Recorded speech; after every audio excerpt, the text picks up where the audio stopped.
Fala, meus amigos, minhas amigas, ligados aqui no Dois Toques, a casa do futebol, para a gente falar, conforme prometido, dessa final de Copa do Brasil. Primeiro jogo da final e deu Flamengo 3-1 no Maracanã. O Atlético Mineiro teve uma atuação, vamos falar a verdade, né, desastrosa, e o Flamengo uma atuação pra lá de inteligente, soube explorar as deficiências defensivas do Atlético Mineiro, que hoje se fizeram totalmente perceptíveis.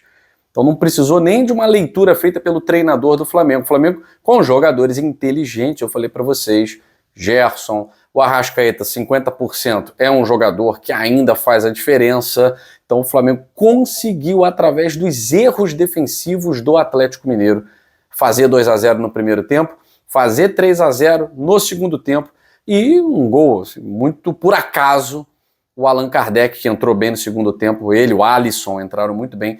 Uma partida muito ruim do Atlético Mineiro. E o 3-1 para o Galo ficou de excelente tamanho. Para o Flamengo ficou a sensação de que dava para não ter tomado esse golzinho. Era levar um 3-0 no primeiro jogo e só garantir o título no próximo domingo na Arena MRV. A gente vai falar, é claro, muito sobre isso. Eu peço a você que está ligadinho aqui, conectado no Dois Toques, a casa do futebol, deixa o seu like nesse vídeo, compartilhe com geral no seu grupo de WhatsApp, Facebook, redes sociais e, é claro, se não for inscrito, se inscreva aqui no nosso canal. Falamos sobre futebol abertamente, sem mimimi, sem essa de ficar puxando sardinha para um, para outro e tal. A gente fala o que tem que ser falado, sem passar pano, mandando a real aqui. Vamos lá.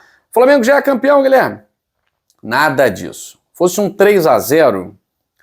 Da mesma forma como eu me posicionei no Galo e River, em que eu falei que, obviamente, o Galo não tinha garantido a fatura, porque estávamos falando de um River Plate, jogando no Monumental, de um River Plate jogando uma Libertadores com arbitragem sul-americana, então todo um cenário ali para atrapalhar o Galo. Mas o Galo foi soberano, o Galo conseguiu ter o equilíbrio defensivo que não teve hoje contra o Flamengo. E aí a gente vê como o futebol argentino, uruguaio, está muito atrás do futebol brasileiro. Muito atrás.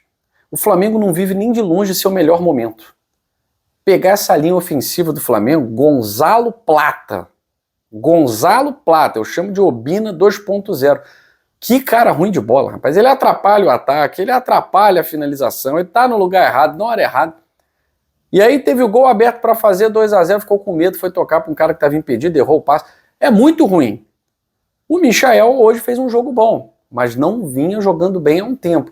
E o Gabriel Barbosa é aquilo, né? Só faz gol de pênalti e com bola rolando não fazia gol há, sei lá, milênios, né? Desde 2000, 2001.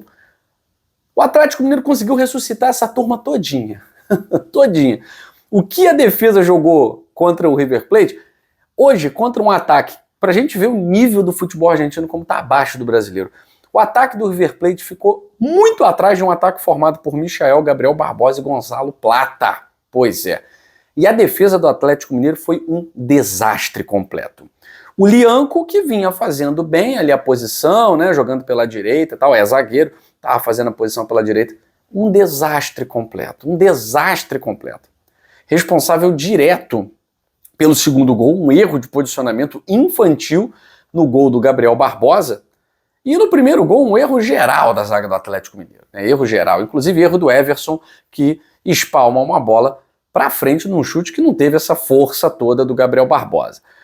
E o Flamengo fez 1-0 na deficiência do Galo. O Otávio, onde é que estava o Otávio na marcação do meio campo? Perdido, perdido. Onde é que estava o Batalha, o Júnior Alonso? Completamente perdidos. Um veio marcar o Gerson no campo de defesa, de ataque do rival. E o Gerson, claro, inteligente, se livrou de 3, né, só com um toque. E aí o Wesley livre no corredor. Cadê o Otávio? Não estava. Cadê a marcação do meio-campo do Atlético Mineiro? Não existiu. E o Flamengo, inteligente, com jogadores inteligentes, conseguiu buscar esse espaço. O Wesley, Gerson começa a jogada, né? Michael, Gabriel Barbosa, chute, Everson defende, e o Arrascaeta, como eu disse, jogando meia bomba, ele é melhor do que 70% dos jogadores na posição dele no futebol brasileiro. O Arrascaeta, inclusive, deu uma declaração de que vai esperar a final do ano para fazer uma filtragem no joelho. Porque ele está jogando meia bomba. E isso não é segredo para ninguém. O Arrascaeta está jogando muito longe da sua performance ideal. E mesmo assim é um jogador que desequilibra. Ele faz 1-0, o Atlético Mineiro segue errando uma partida muito ruim do Hulk, tentou levar na força, na raça, sempre reclamando, tá muito ruim do Hulk. Paulinho, inexistente. Gustavo Scarpa também uma partida muito abaixo. E repito, o trio de zaga do Atlético Mineiro, né, Júnior Alonso, Batalha e Lianco, em uma tarde deprimente, deplorável, para se esquecer. E o Otávio, que voltou a ser titular, teve uma partida daquelas tenebrosas, né? O Flamengo fez 2-0, como eu falei, num erro de posicionamento infantil do Lianco, que dá condição para um jogador que está em posição de impedimento. O Gabriel Barbosa, ele tinha acabado de levar uma bronca do treinador Felipe Luiz, né? Dizendo, cara, você tá errado, tem que estar aqui, tem que correr, tá? E ele vai lá, obedece. Só que ele está em posição de impedimento. E o Lianco dá a condição para o Gabriel Barbosa fazer o seu primeiro gol com bola rolando em milênios, né? Ou seja, o Atlético Mineiro conseguiu num jogo só ressuscitar o Gabriel Barbosa, num jogo só ressuscitar o Gabriel Barbosa e perder a possibilidade de jogar por uma vitória na Arena MRV, que era o que o Atlético Mineiro estava querendo, porque na Copa do Brasil o que o Galo fez? Fora de casa ele conseguiu bons resultados. Ele venceu o São Paulo nas quartas, no Morumbi, só garantiu na MRV. Ele empatou com o Vasco, porque tinha vencido na Arena MRV. Então, fora de casa, o Galo empatou com o CRB e depois garantiu nas oitavas, né, a vitória dentro de casa. Então, ele tem feito esse trabalho fora de casa. Dessa vez, o Galo foi um desastre, porque encontrou um adversário, mesmo cheio de problemas, mesmo cheio de desfalques, muito melhor do que a turma que o Galo tinha enfrentado até então. CRB, São Paulo e Vasco da Gama. O Flamengo, mesmo que esteja com reservas, o Flamengo ainda é superior a todos esses times. E o Galo vai enfrentar o mesmo problema na Libertadores. O mesmo problema na Libertadores. Ele pegou São Lourenço, ele pegou Fluminense e depois River Plate. E vai enfrentar um adversário na final que é melhor do que todos esses. Todos esses.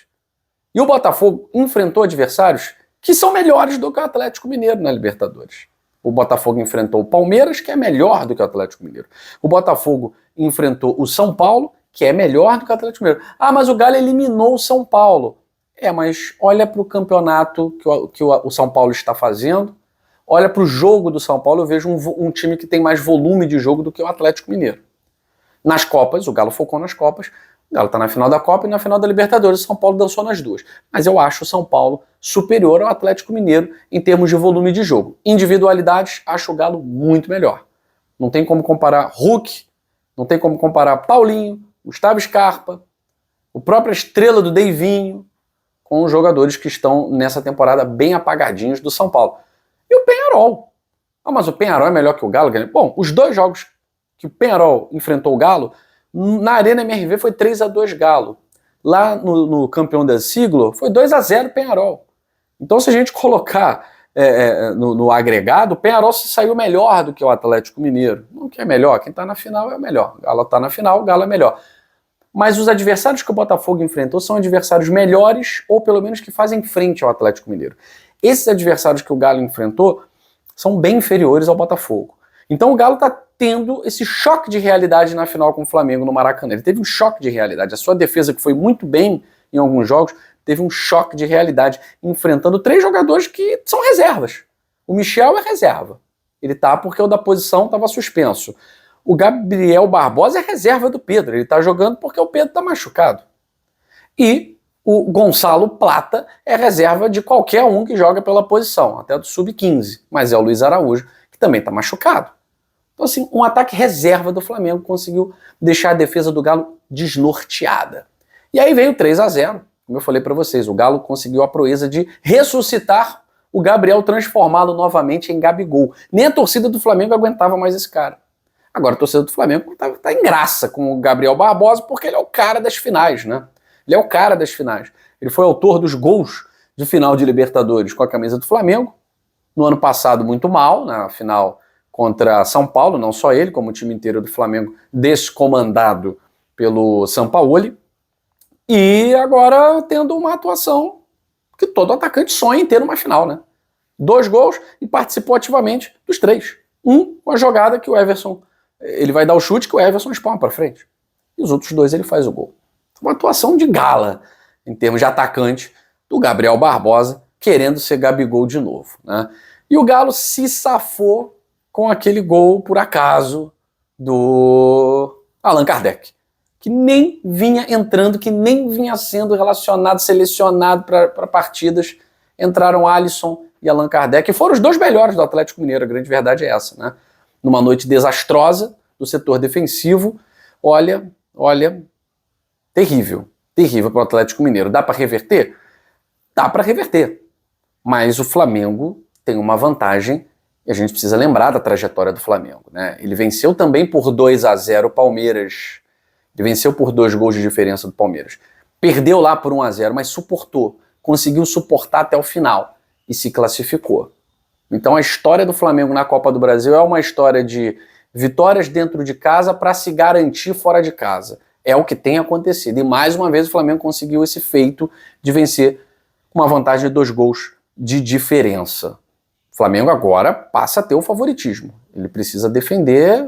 Até a derrota por 1 gol é pró-Flamengo. E o Galo, ele não contava com uma atuação tão ruim e um resultado também ruim, né? A desvantagem de 2 gols é algo difícil de se tirar. Dá para tirar, mas é difícil. Enfim, a gente vai ver o Galo decisivo, o Galo que tem final de Libertadores. Vamos ver como vai ser esse Galo precisando vencer jogando dentro da Arena MRV. Se não ganhar a Copa do Brasil, o Galo vai ter que voltar a disputar Campeonato Brasileiro de verdade, né? Não vai dar mais para fingir que joga o Brasileirão. Vai ter que jogar, vai ter que disputar, vai ter que brigar por vaga em G6, G7, G8, não sei. Pode até ser G9, mas o Galo tá fora por enquanto. Ele vai ter que jogar futebol e se perder essa final, vai chegar mais desgastado também na final de Libertadores. Então é tudo ruim pro Galo nesse momento, essa derrota pro Flamengo, essa desvantagem na final. E pro Flamengo é garantir o título da temporada, né? Ano passado que o Flamengo esteve tão mal, não ganhou nada, com investimento milionário, com o time mais caro do Brasil, não ganhou absolutamente nada, pelo menos esse ano. Conquistar aí a Copa do Brasil vai ser um alento para os torcedores rubro-negros. Mas não tem nada ganho ainda tem jogo e a gente vai falar no decorrer da semana. Sobre isso, amanhã tem Campeonato Brasileiro, amanhã a gente vai dar um destaque especial para Corinthians e Palmeiras. Vou trazer os bastidores da partida aqui para vocês, tá certo? Beijo grande no coração de vocês, excelente semana amanhã. Aquele abraço, tchau, tchau.